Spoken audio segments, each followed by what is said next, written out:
Oh yes. Any tips for a new vampire? No, I don't really play vampires, and the main reason I do that, I don't play vampires, is that because, well, I don't play with mods. So, and if you don't play with mods and you play as a vampire, because vampires are part of the default game, then, you know, you've seen, like, if you see my Oblivion LP, you know that I like to create a custom face.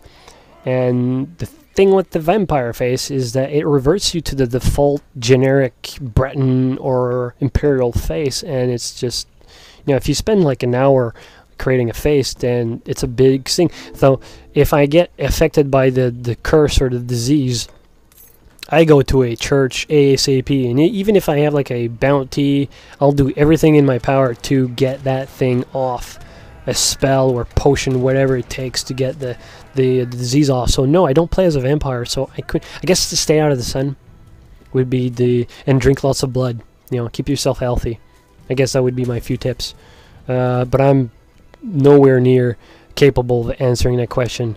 Oh yes, here's a creepy one. Can I have your saved games? No! Stay away from me! The reason for that is, well, what's the point?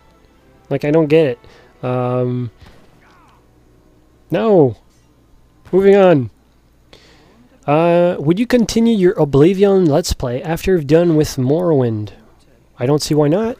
I think a lot of you know by now that I have every intention of stopping my Oblivion Let's Play once I'm done with the Mages Guild questline. Yes. I know it's, for some of you it's sad, but I want to focus on my Morrowind Let's Play. For me, it's that one is more interesting. Not because Oblivion is a less interesting game, it's just because I played Oblivion so much that, you know, and I'm playing Morrowind at the same time, so I want to get Morrowind done. So maybe if I'm done with the Morrowind main quest, then maybe, yeah, I might continue playing Oblivion. There's no question about it. I just want to focus on a single one, and the reason why I started Oblivion in the first place is because, well, the Morrowind was down at that time, and I wanted to do more LPs. So I started that, but now I can't I can't just end it right now. So I'll keep going, and that's why I have the schedule of the weekend thing. Yeah, that's pretty much it. So yes, I might continue. I wouldn't mind continuing the LP. Well, we'll see about that. Are you going to go through the whole game and raise your stats high? I'm guessing that's for either Oblivion or Morrowind, and the question is no. If you haven't figured it out by now, that's not the type of player that I am. I don't play my RPGs or any game whatsoever to get my stats high, or to play to the I don't want to finish the whole game. I don't want to do that. I want to finish like a character. That's the best way I can put it, without necessarily, like, if I'm done with a character, you know, I'll just know it. It's not something like the computer will tell me, ding, you're done with it. It's just me personally. I say, well, there's nothing I can do with this character anymore, and that character is just gone. I save it, burn it on a disk, whatever, and then I just start over again. And because I don't complete the whole game in one go, you know, the next playthrough will be different. So I explore that, and stuff like that, and my experiences with each character is going to be different. And the reason why I don't raise my stats to their fullest is because, to me personally, I think that's a very boring way to play. At least when you're at the maximum stats. Like, what's the reward after that? Yes, you can one-shot pretty much everything, I suppose. I guess not in Oblivion, but, you know, in any other type of game. But that's just not the way I play. So no, so I'm just gonna play through, like, at the very least the main quest and end it there or something. You know, I'll probably be, I don't know, what's a reasonable level to end the game. I think the way Bethesda, at least for Oblivion, I think if you start at level 1 and you do like either the main quest or the Shivering Isles, I think you end at the 20s. I think Fallout 3 is the same way. So I'm assuming that I'll finish Morrowind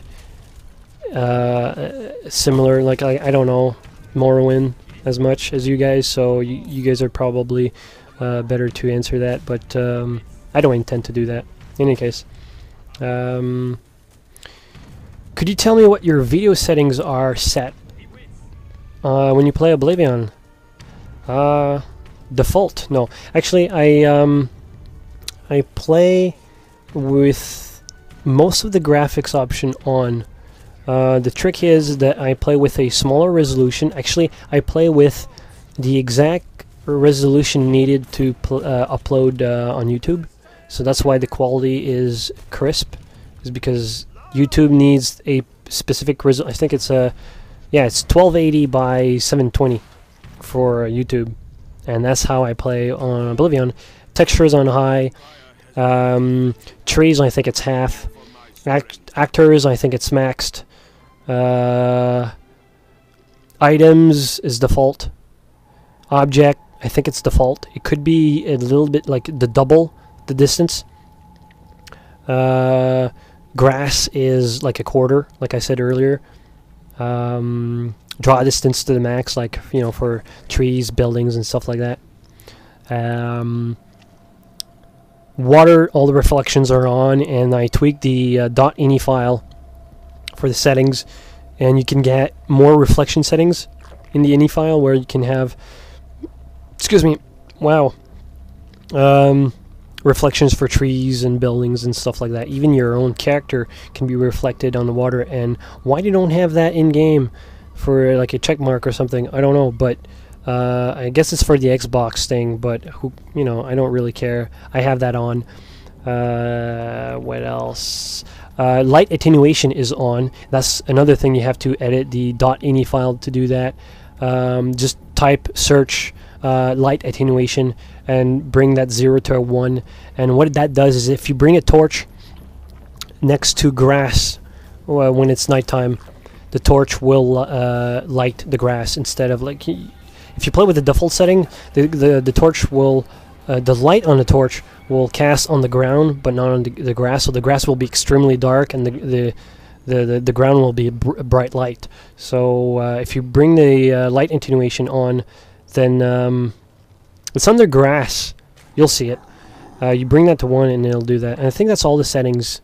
Blood, I think it's at low, and there's no anti-alias whatsoever.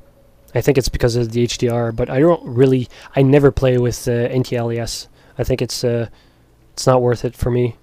Let's see. Would you still recommend the Xbox version of, I guess, either Oblivion or Morrowind? Why not? Hell yeah. Compared to PC, now you're talking to a guy who doesn't mind not playing with any mods. Like, I prefer to play it vanilla, so I guess I'm the perfect type of people. You would think I would be the perfect type of people to play on the Xbox, but I have issues with the Xbox controls. Like, I don't do unless I'm playing like something like Sonic the Hedgehog or you know, Mario or Mega Man or something. You know, this I can do. But if you're playing a first-person shooter or something like that, you're like, what the hell is this?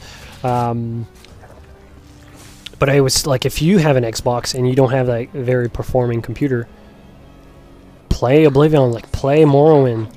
What are you doing watching this and not playing? You know, if you don't already have it, play it. So yes, I do recommend the Xbox version.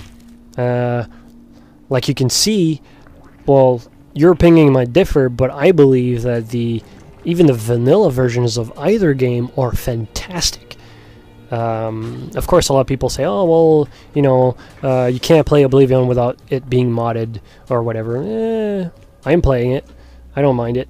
I love it, actually, so, yeah. Hey, could you do the Elder Scrolls 3 expansions, or at least one of them? I don't see why not, but at the very least I want to finish the main game first. And I do have the discs for both Tribunal and Blood Moon. And I think what would happen is that once I'm done with the Morrowind LP, I will install both at the same time. And then with the two installed, I will probably saying, okay, well, now I'm just going to focus on the Tribble quest line or Blood Moon or whatever. But I want to play through vanilla Morrowind, and we'll go from there. We'll see.